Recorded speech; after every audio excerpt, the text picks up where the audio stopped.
रिसोड येथील आनंदनगर कॉलनीत चोरट्यांनी 7,24,000चा एवज केला लंपास।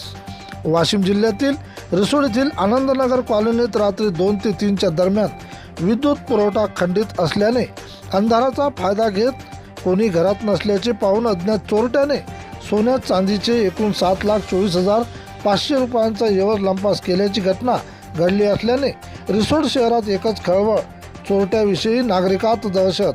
घटनेची माहिती मिळताच पोलीस स्टेशनला घटनास्थळी दाखल, घटनेची पाहणी करून श्वान पथक पाचारण करण्यात आले, परंतु काही सुगावा न लागल्याने याबाबत मिळालेल्या माहितीनुसार अमोल शालिग्राम खडसे हे अनंत कॉलनीमध्ये भानुदास साबळे यांच्या भाड्याने राहतात।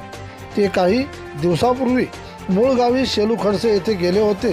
ते घरी नसल्याचे पाहून चोरट्याने घराचे कुलूप तोडून 5,24,500 रुपयांचे सोन्याचे दागिने व 2 लाख नगदी असा एकूण 7,24,500 रुपयाचा एवज घेऊन पोबारा केला असल्याची माहिती मिळालेली असून रात्री उशिरापर्यंत गुन्हा नोंदीची प्रतिक्रिया चालू असल्याची माहिती रिसोड पोलीस स्टेशन येथून मिळालेली असून पोलीस चोरट्यांचा शोध घेत आहेत।